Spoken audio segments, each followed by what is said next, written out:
Shalom, selamat pagi Bapak Ibu Saudara terkasih. Kita berjumpa lagi dalam ibadah harian GKI Batu. Hari ini Selasa, 13 Juni 2023. Doa dan harapan kami Bapak Ibu dalam keadaan sehat. Mari kita mengawali ibadah kita dengan memuji Tuhan dari PKJ 153. Pakailah seluruh hidupmu.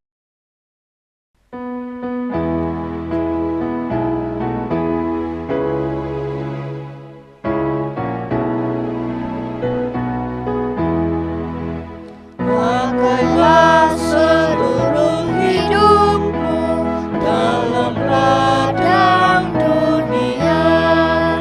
Tiap harta dan talentamu bergunakan baginya. Berkat Tuhan tersedia bagi orang yang meminta. Dia tahu yang kau butuhkan kini dan selamanya.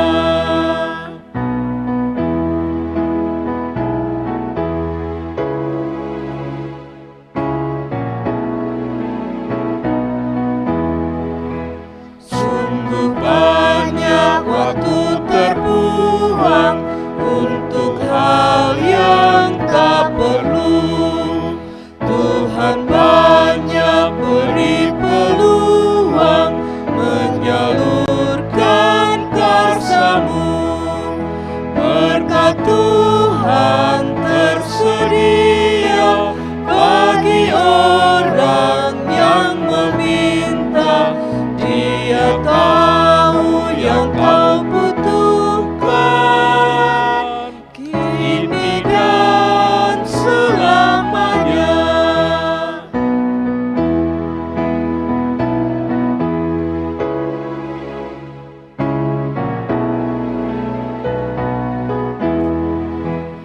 Ingatlah akan Penciptamu pada masa mudamu, sebelum tiba hari tua. Persembahkan karyamu. Berkat Tuhan tersedia bagi orang yang meminta. Dia tahu yang kau butuhkan kini dan selamanya.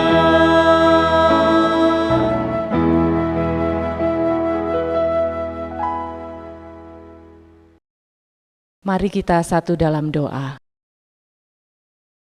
Bapa kami yang baik, Bapa yang mengetahui kebutuhan kami, di pagi hari ini kami membutuhkan pimpinan Roh Kudus di saat kami membaca dan merenungkan kebenaran sabda-Mu. Kiranya Tuhan kami boleh memahami dan kami juga boleh melakukannya dalam kehidupan kami. Engkau juga memakai hamba-Mu, Bapak Pendeta Dwi Santoso, yang akan menyampaikan kebenaran sabda-Mu Tuhan. Kiranya firman-Mu boleh menjadi berkat bagi kami dan boleh menuntun langkah kehidupan kami. Di dalam nama Tuhan Yesus kami sudah berdoa. Amin. Bacaan firman Tuhan terambil dari Kisah Para Rasul pasal 8 ayat 14 sampai 22. Kisah Para Rasul pasal 8 ayat 14 sampai 22. Ketika rasul-rasul di Yerusalem mendengar bahwa tanah Samaria telah menerima firman Allah, mereka mengutus Petrus dan Yohanes ke situ. Setibanya di situ, kedua rasul itu berdoa supaya orang-orang Samaria itu beroleh Roh Kudus. Sebab Roh Kudus belum turun di atas seorang pun di antara mereka, karena mereka hanya dibaptis dalam nama Tuhan Yesus. Kemudian keduanya menumpangkan tangan di atas mereka. Lalu mereka menerima Roh Kudus. Ketika Simon melihat bahwa pemberian Roh Kudus terjadi oleh karena rasul-rasul itu menumpangkan tangannya, ia menawarkan uang kepada mereka. serta berkata, berikanlah juga kepadaku kuasa itu, supaya jika aku menumpangkan tanganku di atas seseorang, ia boleh menerima Roh Kudus. Tetapi Petrus berkata kepadanya, binasalah kiranya uangmu itu bersama dengan engkau, karena engkau menyangka bahwa engkau dapat membeli karunia Allah dengan uang. Tidak ada bagian atau hakmu dalam perkara ini, sebab hatimu tidak lurus di hadapan Allah. Jadi bertobatlah dari kejahatanmu ini dan berdoalah kepada Tuhan, supaya Ia mengampuni niat hatimu ini. Amin. Bapak, Ibu, Saudara yang dikasihi oleh Tuhan, pada hari ini saya memberi judul renungan kita, yaitu uang yang tidak laku. Bapak, Ibu, Saudara, uang menjadi benda yang penting dan dicari banyak orang. Sehingga ada syair lagu sekolah minggu yang diajarkan guru-guru sekolah minggu kepada anak-anak sekolah minggu. Tentu Bapak Ibu yang pernah sekolah minggu mungkin masih ingat lagu ini. Apa yang dicari orang? Uang. Ya. Apa yang dicari orang pagi, siang, sore, malam? Uang, uang, uang, bukan Tuhan Yesus. Lagu ini diajarkan untuk menjadi petuah, menjadi peringatan, supaya di dalam kehidupan kita tidak hidup diperbudak oleh uang. Karena nyatanya banyak orang yang hidupnya diperbudak oleh uang. Saudara-saudara, kita tidak memungkiri bahwa uang itu adalah sesuatu yang penting di dalam kehidupan kita. Uang itu berguna dalam banyak hal dalam hidup kita. Ketika seseorang itu memiliki uang, orang itu bisa membeli ini, bisa membeli itu. Dengan uang orang bisa berkuasa, mendapatkan ini dan mendapatkan itu, memperoleh kesenangan ini dan memperoleh kesenangan itu. Tetapi kuasa uang itu tetap ada batasnya. Uang menjadi tidak berlaku ketika kuasanya dibenturkan kepada penguasa yang sejati, yaitu Tuhan. Kita melihat di dalam bacaan kita, ketika para rasul itu sampai di tanah Samaria, mereka keluar dari Yerusalem dan mereka berjumpa dengan seorang yang bernama Simon si tukang sihir. Karena kemampuan sihirnya, Simon ini meraup keuntungan dengan mendapatkan banyak uang. Dan dengan uang yang ia miliki, ia menjadi orang yang berpengaruh di sana. Suatu hari di dalam pelayanan Rasul Petrus dan Yohanes, mereka kemudian membaptis orang-orang yang ada di Samaria itu untuk menerima Roh Kudus. Dan ketika para rasul itu menumpangkan tangan kepada orang-orang yang dibaptiskan itu, maka orang-orang yang ada di sana menerima karunia Roh Kudus. Peristiwa itu membuat hati Simon si tukang sihir tertarik. Ia ingin memiliki kuasa seperti yang dimiliki para rasul itu. Dan karena itu kemudian ia meminta kepada para rasul itu agar ia diberikan kuasa itu. Bahkan kemudian ia ingin memberi kuasa Roh Kudus itu dengan uang yang ia miliki. Dia berpikir, uang berkuasa membeli karunia Roh Kudus. Tetapi kita tahu bersama tadi di dalam bacaan kita, Rasul Petrus menjawab di ayat 20. binasalah kiranya uangmu itu bersama dengan engkau, karena engkau menyangka bahwa engkau dapat membeli karunia Allah dengan uang.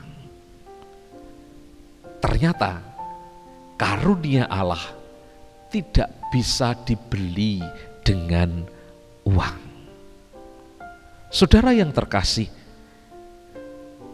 Simon si tukang sihir itu begitu tertarik dengan karunia roh yang diberikan oleh Allah melalui Rasul Petrus dan Yohanes. Kemudian ia terpikir bahwa ia akan memilikinya itu dengan cara membeli, menggunakan uangnya. Namun rupanya uang Simon itu tidak laku. Bukan karena palsu, tetapi karunia Roh Kudus tidak bisa dibeli dengan uang. Karunia itu hanya bisa diminta kepada Bapa. Karunia itu hanya diberikan oleh Bapa seturut kehendaknya, bukan untuk kesombongan seseorang. Diberikan kepada orang untuk melakukan pelayanan pekabaran Injil, dan orang meminta karunia roh itu bukan untuk menunjukkan kesombongan pribadinya bahwa ia punya kuasa, punya karunia, tetapi karya karunia Roh Kudus itu justru diminta dan diberikan, dicurahkan oleh Bapa guna kepentingan pekerjaan Allah untuk memperlengkapi orang percaya di dalam pelayanan mereka. Karena itu saudara-saudara, kita melihat bagaimana kemudian Rasul Petrus kemudian menegur dengan keras kepada Simon si tukang sihir itu. Sebab apa yang ia minta itu melampaui apa yang seharusnya dilakukan oleh manusia di dalam menggunakan uangnya.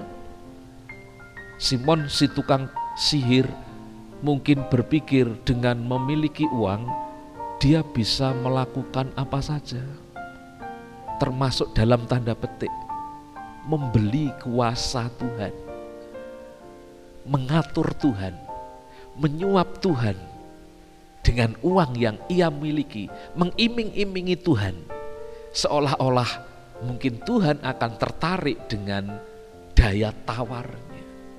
Termasuk hamba-hamba Tuhan, Rasul Petrus dan Yohanes, diiming-imingi dengan uang agar mereka mendoakan Simon tukang sihir dan menumpangkan tangan kepadanya sehingga ia bisa melakukan hal yang sama kepada orang lain.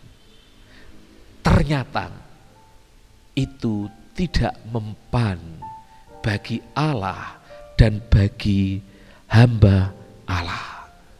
Bahkan Rasul Petrus menasihati agar Simon itu bertobat, sebab apa yang ia katakan itu sebagai satu kejahatan di mata Tuhan. Kalau ia tidak bertobat, maka bisa berdampak kepada kebinasaan. Ini sesuatu teguran yang keras.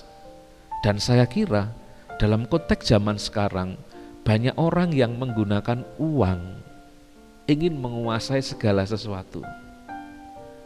Termasuk mungkin ingin mengatur Tuhan. Kalau tidak, mungkin kecenderungan orang zaman ini seperti yang dimiliki oleh Simon si tukang sihir itu, yaitu ingin memburu karunia roh dengan cara-cara yang tidak tepat.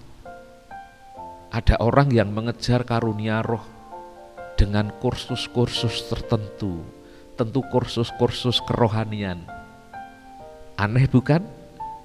Ada orang yang ingin mengejar memiliki karunia roh dengan pergi ke gereja tertentu, ke hamba Tuhan tertentu yang dipandang dapat memberikan dan mengajarkan itu. Ada orang yang ingin memiliki karunia roh dengan mempraktekkan ritual-ritual tertentu dengan pemikiran kalau aku mempraktekkan ritual-ritual tertentu keagamaan itu, aku menjadi lebih rohani dan karunia roh itu dapat diberikan. Saudara-saudara, kita melihat fenomena ini. Banyak orang mengejar karunia roh. Apakah itu salah? Tentu jikalau itu dilakukan dalam upaya untuk menunjukkan bahwa ia menjadi orang yang lebih rohani, tentu itu tidak tepat. Seharusnya upaya-upaya yang dikerjakan untuk membuktikan bahwa dia adalah orang yang diselamatkan lahir baru adalah membuktikan dirinya bahwa ia mau hidup dipimpin oleh Roh Kudus. Dengan hidup dipimpin Roh Kudus, maka ia akan memiliki buah Roh Kudus. Kalau hidupnya dipimpin oleh Roh Kudus, memiliki buah Roh Kudus, maka secara alamiah karunia Roh Kudus itu tentu ada dan diberikan di dalam hidup orang itu. Saudaraku yang terkasih, orang yang mempraktekkan mengejar karunia roh yang berlebihan, orang yang seperti itu keadaannya bisa disebut sebagai mabuk rohani, kecanduan rohani. Dan orang yang mabuk dan kecanduan pasti tidak sehat rohaninya. Karena apa? Karena yang ia lakukan adalah sesuatu yang justru berpusat kepada pencapaian diri. Saudaraku, kalau kita ingin membuktikan bahwa hidup kita itu adalah orang-orang yang sudah mengalami lahir baru di dalam Roh Kudus, maka tentu dalam kaitan kita ingin memiliki, mendapatkan karunia roh, tentu kita dengan kerendahan hati memintanya kepada Bapa, kepada Roh Kudus di dalam doa-doa kita. Bukan dengan cara-cara seperti yang dipraktekkan oleh Simon tukang sihir itu. Seolah-olah ia ingin menguasai, mengendalikan Tuhan dengan persembahan uangnya.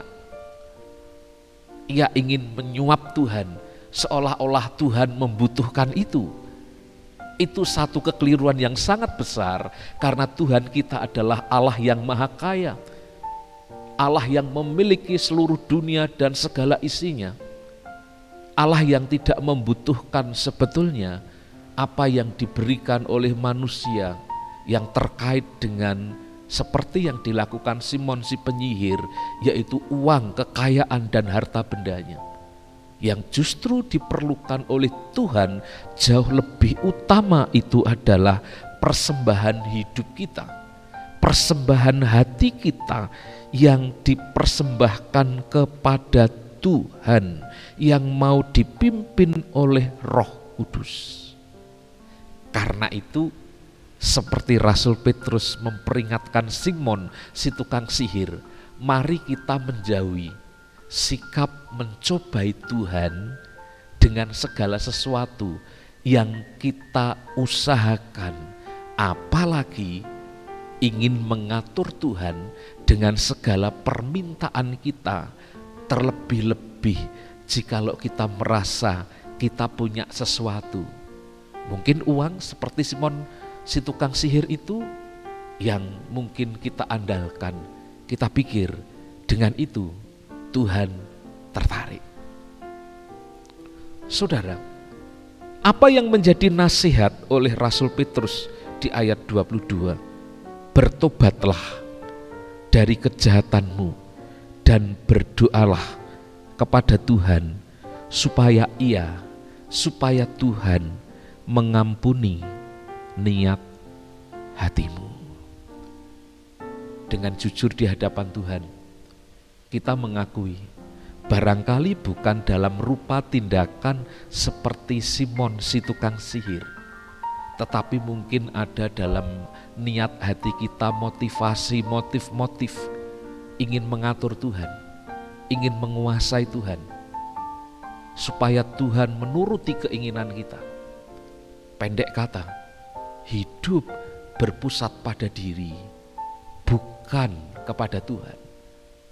Kalau itu yang kita lakukan, mari seperti meresponi nasihat Rasul Petrus itu, kita melakukan pertobatan setiap hari, bahkan setiap saat, karena sesungguhnya tidak ada kata terlambat untuk bertobat. Jangan sampai kita mengeraskan hati sehingga hati kita menjadi seperti empedu yang pahit sehingga sulit untuk menerima teguran Tuhan. Kalau kita sungguh-sungguh membutuhkan Tuhan, Tuhan yang Maha Pemurah dan kaya akan anugerah itu akan melimpahkan karunia-Nya kepada kita seturut kehendaknya dan berdasarkan kebutuhan yang kita perlukan.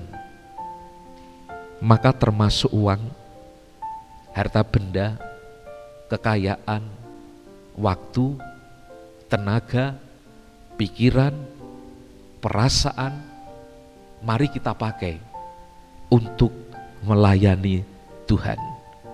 Jangan tempatkan uang sebagai penguasa dalam hidup kita, tetapi mari kita pergunakan itu untuk menjadi alat memuliakan Tuhan, melayani Tuhan, melakukan pekerjaan Tuhan di dalam hidup kita. Dengan demikian, ia akan menjadi sesuatu yang berharga, yang menjadi satu kelengkapan hidup kita untuk melayani dan memuliakan Tuhan.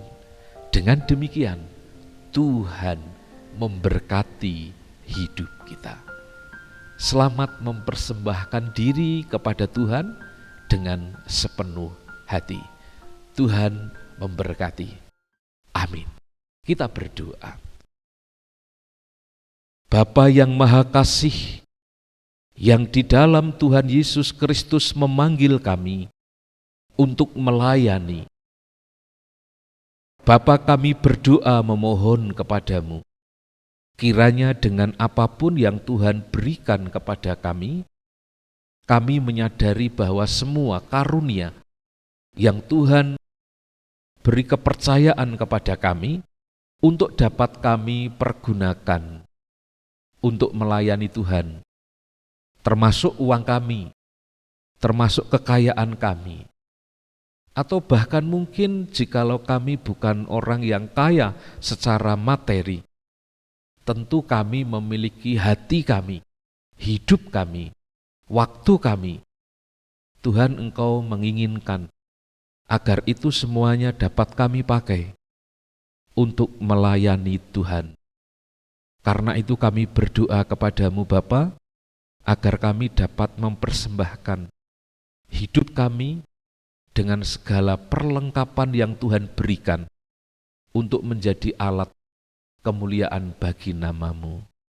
Berikan kepada kami kerendahan hati untuk mempersembahkan diri kami bagi pekerjaan-Mu. Kami berdoa untuk jemaat-Mu di dalam kehidupan mereka setiap hari, termasuk hari ini. Kami doakan untuk pekerjaan mereka. Tuhan berkatilah, berikan rezeki kepada mereka. Berikan kesehatan kepada saudara-saudara kami yang sedang sakit. Ada beberapa jemaat-Mu yang sedang sakit. Kami berdoa memohon Tuhan menyembuhkan mereka. Kiranya Tuhan menolong setiap kami untuk menjalani kehidupan kami hari ini di dalam berkat penyertaan-Mu. Saudaraku yang terkasih, arahkanlah hatimu kepada Tuhan, sambutlah berkat-Nya. Damai sejahtera Allah yang melampaui segala akal akan memelihara hati dan pikiranmu di dalam Kristus Yesus. Damai sejahtera yang mengalir dari Allah Bapa, Putra, dan Roh Kudus akan menyertai hidupmu sekarang dan selamanya. Amin. Selamat pagi Bapak, Ibu, Saudara, selamat beraktivitas. Tuhan memberkati saudara. Salam sehat. Shalom.